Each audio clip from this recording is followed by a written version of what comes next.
Okay, so today we're talking about the 3 mistakes I see spiritual entrepreneurs making when they are scaling to 7 figures. And I'm gonna be honest, this might be a little confronting.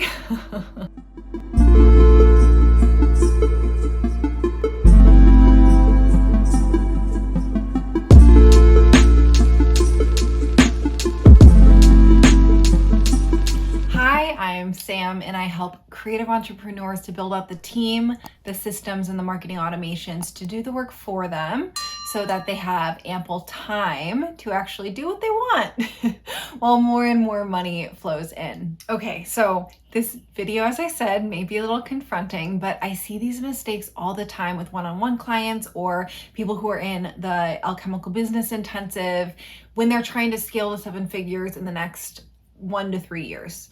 So let's just jump in. Okay, so the first mistake is having too much fun in their business. Okay, let me actually reword that.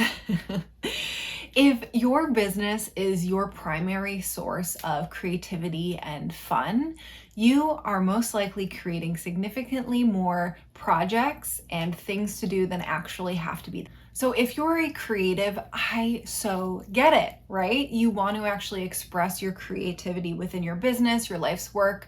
But if you see your business as your primary channel of creativity, of where you're expressing your creativity and where you're actually having fun, then you can actually break your business and break successful programs because you get bored of them.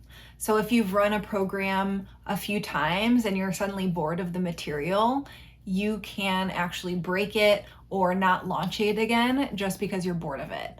And really, if you want to get to 7 figures, you need to become okay with your business being boring and things just working and things just going according to plan versus creating a bunch of drama, creating a lot of fun. And the key side of this is like you actually have to create a fun life outside of your business. And I know we're kind of coming out of COVID times, but if you've started your business during COVID or you're just still in that mindset, then where all there really was to do was work on your business and be at home, you actually want to start thinking of different ways to create a fun life outside of your business. How do you actually express your creativity in art or in music or in projects outside of your business so you don't just break your business? Because if you have a successful program that's been running for years or at least a few rounds and you just don't want to do it again because you're bored of it, it's actually not a smart business move, and it could be a decision that prevents you from getting to your goal of $1 million in revenue or more. Okay, so the second mistake that I see business owners making when they're trying to scale to 7 figures is being addicted to dopamine and adrenaline, okay?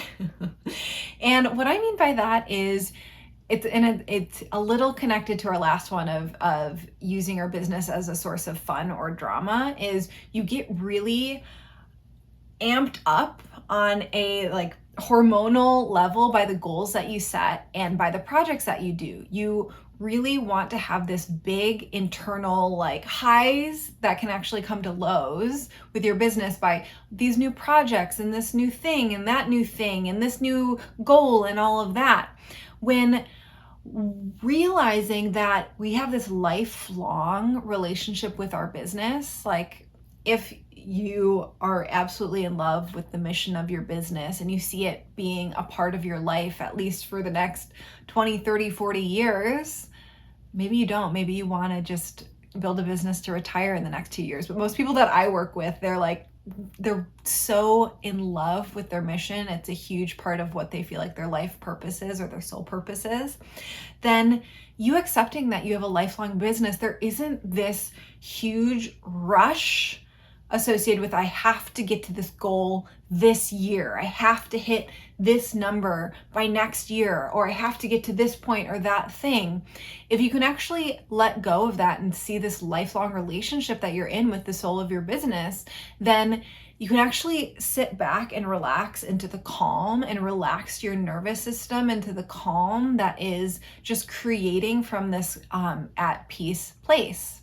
So when you make decisions based off of that truth that you're in this long-term relationship with your business, then you hitting this very hard goal this month starts mattering less and less. I mean, of course, setting goals is a wonderful practice. I'm not saying don't set goals, but you actually allowing your nervous system to rest in that fact will actually allow you to create your best work. Because of that relaxation, your best work can actually come out of you, and you won't actually create this burnout cycle. Because if you're in that mistake of like riding this dopamine or adrenaline high that is your business, you're significantly more likely to burn out. It's actually how burnout happens in business. And when you want to burn out, or when you feel yourself burning out, most people want to burn down their business. They want to kill it. They want to go back to a 9 to 5, or they want to go live in a cabin in the woods and never talk to someone ever again, because they're just burnt out, when really it doesn't have to be that way.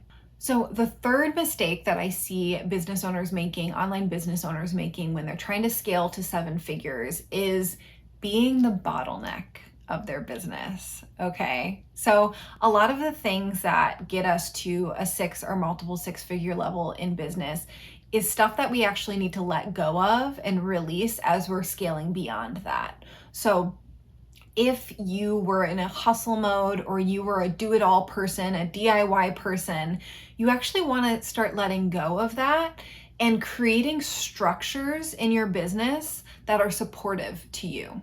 So that would look like building a team, and not just like hiring people and then being the manager and trying to control everything and micromanage them, but actually hiring people and allowing them to shine, and actually allowing them to support you, letting go of that control, and also building systems and automations and not being afraid of that tech side of things, or hiring people that can do that tech side of things, so that you can actually start being more and more in your zone of genius, your sphere of genius. Okay.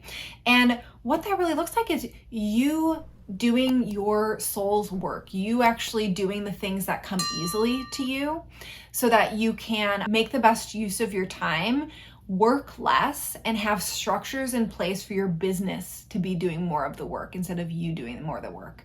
That is a scalable business. That is scalable to 7 figures and beyond.